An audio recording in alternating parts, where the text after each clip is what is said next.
Hatimaye Wahouthi kutoka nchini Yemen wajibu mashambulizi ya anga ya Donald Trump kwa mashambulizi ya makombora ya ballistic hadi katika shehena ya ndege za Marekani. Wahouthi ni kama vile wameamua kuingia vitani dhidi ya Marekani. Siku ya kwanza baada ya kushambuliwa walirusha makombora ambayo yalitakiwa yaruke hadi katika maeneo ya Israel, lakini yakaelekea hadi maeneo ya Misri.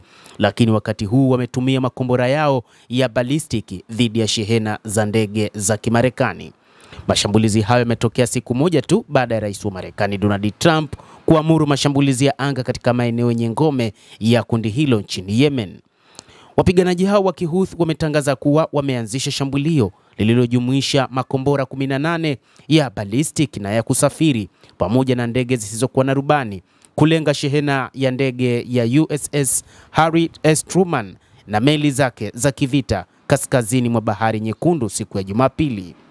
Wapiganaji hao wa Kihouthi wamerudia kulenga meli za kimataifa katika Bahari Nyekundu na kusababisha kuzama kwa meli mbili, wakidai hatua zao zilikuwa za mshikamano na Wapalestina huko Gaza wakati wa vita vya Israel na Hamas, kundi jingine linaloungwa mkono na Iran. Kuhusiana na rais wa Marekani Donald Trump ambaye alizindua mashambulizi ya anga dhidi ya Wahouthi wanaoungwa mkono na Iran nchini Yemen, mashambulizi haya yalisitishwa wakati usitishaji mapigano kati ya Israel na Hamas ulipoanza mnamo Januari 19, siku moja kabla ya Trump kuapishwa.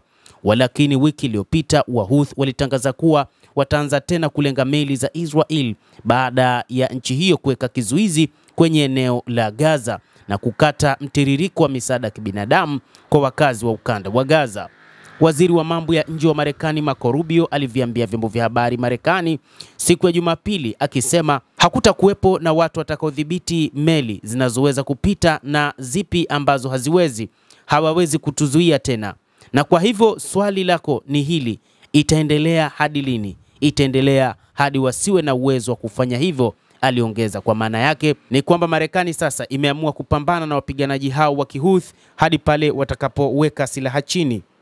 Waasi wa Kihouthi walijibu mashambulizi ya anga ya Marekani kwa mashambulizi ya makombora ballistic dhidi ya shehena hizo za meli za Wamarekani. Hata hivyo wapiganaji hao wa Kihouthi wameapa kwamba watapambana na Marekani popote pale ambapo watakuwa na meli zao, lakini pia wamesema kwamba watapambana na kurusha makombora hadi katika maeneo yote ambayo yana ngome zao za kijeshi, ikiwa ni pamoja na maeneo katika Mashariki ya Kati. Aidha, kwa mujibu wa Rubio, alisisitiza kuwa makombora hayo yatatofautiana na yale mashambulizi ya utawala wa Biden.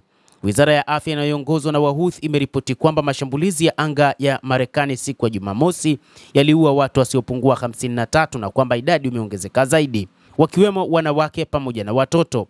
Pia wanasema mashambulizi hayo yamejeruhi zaidi ya watu 100 zaidi huko Sanaa na Saada, huku zaidi ya dazeni wakipata majeraha mabaya. Mashambulizi haya yalikuwa miongoni mwa mashambulizi makubwa zaidi dhidi ya Wahouthi tangu vita vya Gaza vianze mwaka 2023.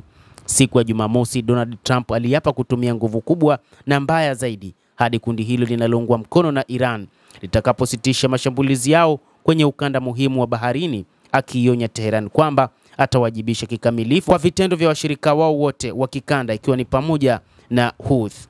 Lakini siku ya Jumapili Iran ilikanusha kuhusika na mashambulizi ya Wahouthi, ambapo Jenerali Hussein Salami, mkuu wa walinzi wa Jeshi la Mapinduzi ya Kiislamu ya Iran, alisema kwenye vyombo vya habari vya serikali kwamba Tehran haina jukumu lolote katika kuweka sera za kitaifa au za uendeshaji za makundi ya wapiganaji ambayo inashirikiana nayo katika eneo lote. Endelea kutufuatilia mtazamaji wa The World News, na usisahau kulike, usisahau kucomment, lakini pia kusubscribe channel yetu hii. Utakuwa ukipata habari hizi kwa mapana hapa The World News. Mimi ni Adam Hussein, endelea kutufuatilia wakati wote.